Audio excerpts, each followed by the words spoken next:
आज के इस चर्चा में हम राष्ट्रपति से जुड़े हर जरूरी पहलू को समझने की कोशिश करेंगे। हम देखेंगे कि उनका चुनाव कैसे होता है, उनकी शक्तियां क्या हैं और सबसे जरूरी जो आर्टिकल्स हैं अनुच्छेद 52 से 61 तक, उन्हें याद करने की कुछ आसान ट्रिक्स भी देखेंगे। और साथ ही 1950 से लेकर आज तक के सभी राष्ट्रपतियों और उनसे जुड़े कुछ खास तथ्यों पर भी नजर डालेंगे। तो ये एक बहुत ही कॉम्प्रहेंसिव चर्चा होने वाली है। तो चलिए शुरू करते हैं बिल्कुल बेसिक से, संवैधानिक प्रावधानों से। मुझे पता है कि ये आर्टिकल्स याद रखना थोड़ा मुश्किल होता है, कोई आसान तरीका है? हाँ, बिल्कुल है। पहले तीन सबसे जरूरी आर्टिकल्स 52, 53 और 54 को याद रखने के लिए आप बस एक शब्द याद रख सकते हैं, पकानी। पकानी? ये तो काफी दिलचस्प है। इसका क्या मतलब है? देखिए, प से है पद, जो अनुच्छेद 52 में है। ये कहता है कि भारत का एक राष्ट्रपति होगा।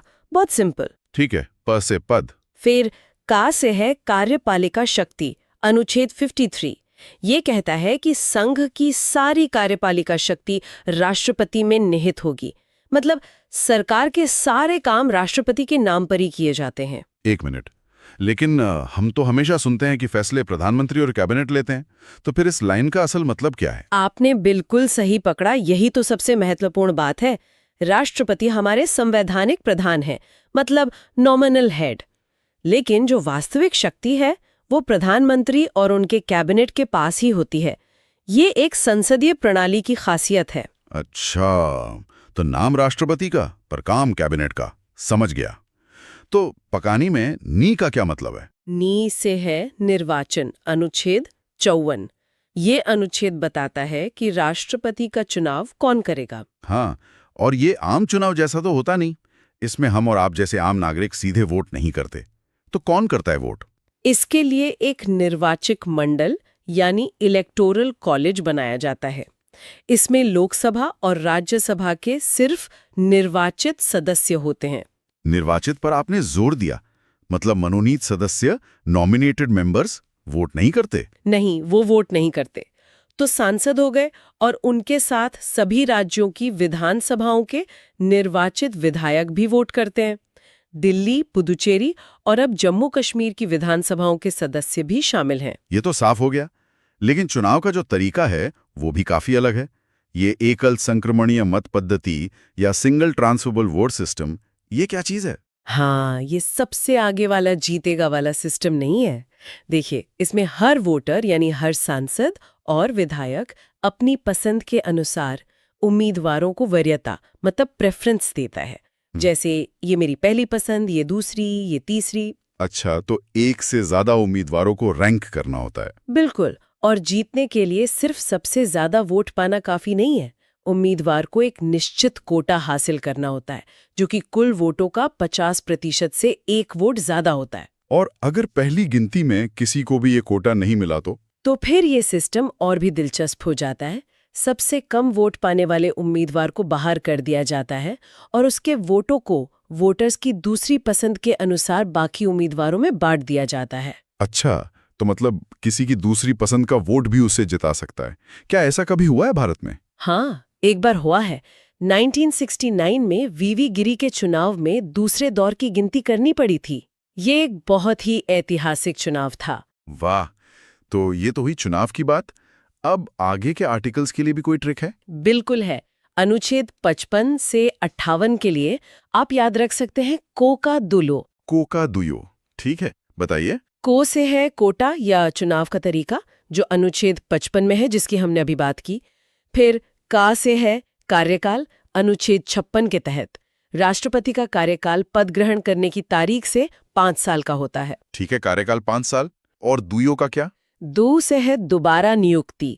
अनुच्छेद 57 कहता है कि कोई भी व्यक्ति कितनी ही बार राष्ट्रपति बन सकता है, इस पर कोई रोक नहीं है। अच्छा, लेकिन भारत में तो ऐसी परंपरा नहीं रही है। नहीं, अब तक सिर्फ डॉक्टर राजेंद्र प्रसाद ही 2 बार राष्ट्रपति चुने गए हैं। ये परीक्षा के लिए एक बहुत जरूरी तथ्य है। और आखिर में यो से है योग्यता, अनुच्छेद 58। योग्यता मतलब कौन राष्ट्रपति बन सकता है? हाँ, 3 मुख्य शर्तें हैं। वो भारत का नागरिक हो, उसकी उम्र कम से कम 35 साल हो और वो लोकसभा का सदस्य बनने के योग्य हो। ठीक है, तो ये सब हो गया। अब शपथ और पद से हटाने की प्रक्रिया यानी महाभियोग। हाँ, शपथ का जिक्र है अनुच्छेद 60 में। राष्ट्रपति को भारत के मुख्य न्यायाधीश सीजेआई शपथ दिलाते हैं। और इससे पहले अनुच्छेद 59 में कुछ शर्तें हैं, जैसे कि राष्ट्रपति को किसी लाभ के पद पर नहीं होना चाहिए। और महाभियोग अनुच्छेद 61, मैंने सुना है कि ये प्रक्रिया बहुत ही ज्यादा कठिन है। अत्यंत कठिन है और इसका आधार सिर्फ एक हो सकता है, संविधान का उल्लंघन। प्रक्रिया भी बहुत सख्त है। प्रस्ताव संसद के किसी भी सदन में लाया जा सकता है, लेकिन शुरू करने के लिए ही उस सदन के 1/4 सदस्यों के हस्ताक्षर चाहिए। और पास करने के लिए? पास करने के लिए उस सदन के कुल सदस्यों का 2/3 बहुमत चाहिए। सिर्फ मौजूद सदस्यों का नहीं, बल्कि कुल सदस्यों का। और अगर एक सदन से पास हो भी गया तो दूसरा सदन उसकी जांच करता है। मतलब ये लगभग नामुमकिन जैसा है। हाँ, और ये अच्छी बात है। ये इस पद की गरिमा को सुरक्षित रखता है। और आपको जानकर हैरानी होगी कि भारत में आज तक किसी भी राष्ट्रपति पर महाभियोग नहीं लगा है। ये तो हमारे लोकतंत्र की परिपक्वता दिखाता है। चलिए अब आते हैं सबसे दिलचस्प हिस्से पर, राष्ट्रपति की शक्तियां। वो क्या क्या कर सकते हैं? उनकी शक्तियां बहुत व्यापक हैं। जैसे नियुक्ति की शक्ति को ही लीजिए। वो प्रधानमंत्री, सभी राज्यों के राज्यपाल, भारत के मुख्य न्यायाधीश, सीएजी, चुनाव आयुक्त, इन सब की नियुक्ति करते हैं। ये तो बहुत बड़ी शक्ति है। और विधायी शक्तियां, मतलब कानून बनाने में उनका क्या रोल है? बहुत बड़ा रोल है। संसद से पास हुआ कोई भी बिल उनके हस्ताक्षर के बिना कानून बन ही नहीं सकता। अच्छा, तो वो किसी भी बिल को रोक सकते हैं? हाँ, उनके पास कुछ विकल्प होते हैं। और एक खास बात यह है कि जो धन विधेयक यानी मनी बिल होता है, वो तो लोकसभा में पेश ही राष्ट्रपति की पूर्व अनुमति से किया जाता है। और क्या क्या कर सकते हैं वो? वो संसद का सत्र बुला सकते हैं, उसे समाप्त कर सकते हैं और प्रधानमंत्री की सलाह पर लोकसभा को भंग भी कर सकते हैं। और अगर किसी बिल पर दोनों सदनों में मतभेद हो तो वो संयुक्त अधिवेशन भी बुला सकते हैं। ये तो काफी सारी शक्तियां हैं। और सैन्य और आपातकालीन शक्तियों के बारे में क्या? सैन्य शक्तियों में वो तीनों सेनाओं, जल, थल और वायु सेना के सर्वोच्च कमांडर होते हैं।